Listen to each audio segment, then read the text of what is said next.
देखिए एक टॉपिक है यहाँ पर, थैलीसीमिया क्या है।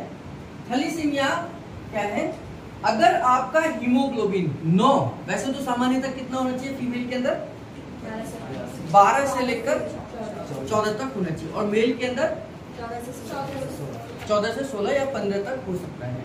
यानी कि अगर हम बात करें तो मिनिमम कितना आ गया, 12 तो आ ही गया है, चाहे वो मेल हो फीमेल हो। यानी कि आपका हीमोग्लोबिन इतना तो होना ही चाहिए, चाहे आप मेल हैं चाहे फीमेल हैं। मेल है तो और ज्यादा हो, फीमेल इतना है तो होना ही चाहिए। लेकिन अगर आपका हीमोग्लोबिन 9 या 9 से नीचे ही है, आपने जब मर्जी चेक कराया, अभी चेक कराया, आप बीमार हैं तब भी 9 है, आप जब स्वस्थ हो गए 100% ठीक हो गए तो भी 9 है, कभी भी आपने चेक कराया आपका हीमोग्लोबिन 10 से नीचे ही रहता है या 9-8 रहता है, इसका मतलब अब आपको हीमोग्लोबिन डाउन है ना, ये पक्का हुआ पहली चीज। अब पक्की हुई तो हीमोग्लोबिन डाउन अगर आपका लगातार बना हुआ है, ये कोई कंडीशन नहीं है, आपकी बॉडी की टेंडेंसी है, तो उस टेंडेंसी को हम कहते हैं थैलीसीमिया। थैलीसीमिया यानी कि आपके हीमोग्लोबिन हमेशा डाउन रहना थैलीसीमिया कहलाता है। अब इससे नुकसान क्या होगा, तो ऐसे बच्चे जिन लोगों का हीमोग्लोबिन डाउन रहता है वो जल्दी चलेंगे तो थक जाएंगे, क्योंकि आपकी पूरी बॉडी में ऑक्सीजन को कैरी करने का काम कौन करता है, हीमोग्लोबिन ही करता है। आपके वातावरण से हीमोग्लोबिन ही ऑक्सीजन को खींचता है और उसे ले जाकर पूरे शरीर के सेल को पहुंचाता है। लेकिन जब खुद को हीमोग्लोबिन डाउन होगा तो सभी तक ऑक्सीजन नहीं पहुंचेगी, और सभी तक ऑक्सीजन नहीं पहुंचेगी तो हम क्या होंगे, जल्दी थक जाएंगे। हम फिजिकल एक्टिविटी करेंगे तो थक जाएंगे, हम भागेंगे तो एक सामान्य व्यक्ति जो 12 हीमोग्लोबिन वाला है और एक 9 हीमोग्लोबिन वाला दोनों भागे एक साथ, तो 9 वाला जल्दी थक जाएगा, 12 वाला आगे भग जाएगा, है ना। तो यानी कि हीमोग्लोबिन की वजह से आपको थकान हो सकती है, फिजिकल वीकनेस हो सकती है, आप बहुत जल्दी थकान, सांस चढ़ने लग जाएगी आपको, और हार्ट पंपिंग बहुत तेजी से करने लग जाता है। तो हीमोग्लोबिन का सबसे मेन मतलब क्या हुआ कि वह थैलीसीमिया का पेशेंट है, थैलीसीमिया का पेशेंट है ना। हीमोग्लोबिन के डाउन बने रहने के कारण से वह थैलीसीमिया का पेशेंट बना रह सकता है। अब थैलीसीमिया का पेशेंट है, अब उसमें थैलीसीमिया में दो चीजें आती है कि मेजर थैलीसीमिया या माइनर थैलीसीमिया, ये दो अलग अलग कंडीशन आती है। माइनर थैलीसीमिया और मेजर थैलीसीमिया क्या है, मेजर थैलीसीमिया एक डेंजरस कंडीशन है, ये डेंजर की कंडीशन है।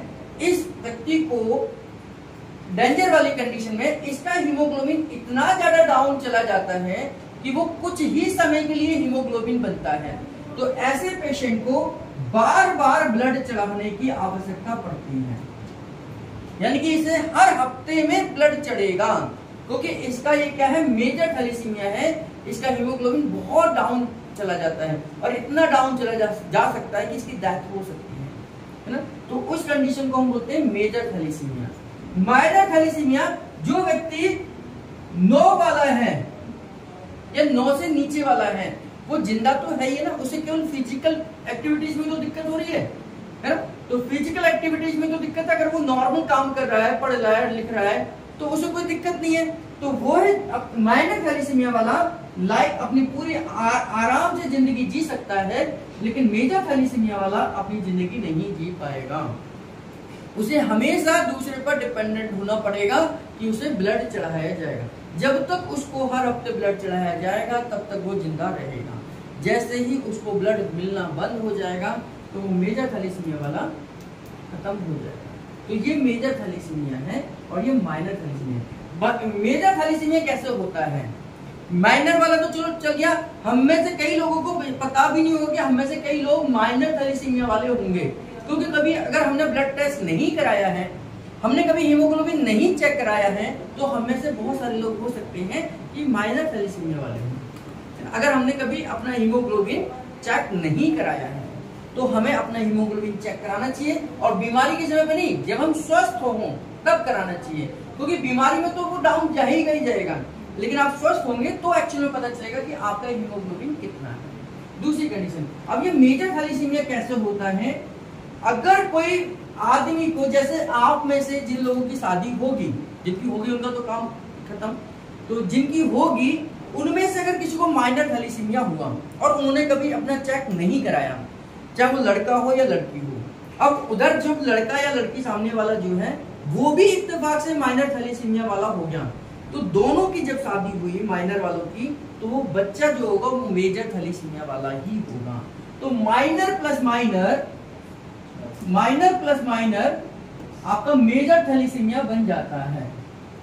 तो इसलिए आजकल साइंस क्या कहती है कि शादी करते समय पर आप कुंडली मिलाएं ना मिलाएं, अपनी ब्लड रिपोर्ट जरूर मिला लीजिए, है ना। नहीं तो ये आपका बच्चा जो होगा वो बहुत खतरनाक बीमारी के कारण से लाइफ टाइम आप भी परेशान और वो भी परेशान होगा। तो इसलिए माइनर थैलेसीमिया आपको पता भी नहीं चलेगा। दिक्कत ये है कि माइनर थैलेसीमिया वाले को कोई पता नहीं चलेगा, केवल उसकी फिजिकल एक्टिविटी के समय पर उसे लगेगा मैं बहुत जल्दी थक रहा हूँ, और इसने भी कभी चेक नहीं कराया और इसने भी कभी चेक नहीं कराया और दोनों की शादी हो गई, तो बच्चा मेजर थैलेसीमिया के साथ ही पैदा होगा। इसलिए माइनर वाला अगर नॉर्मल से कर दे तो कोई दिक्कत नहीं है, तो बच्चा माइनर वाला ही तो होगा। उसमें बहुत ज्यादा कंडीशन हो भी सकता है, नहीं भी हो सकता है, तो उसमें बहुत ज्यादा कंडीशन खराब नहीं होगी। लेकिन अगर माइनर वाला माइनर के साथ ही कर ले इत्तेफाक से, तो बच्चा मेजर हो जाएगा। ये होगा ही होगा, इसे कोई नहीं रोक सकता है।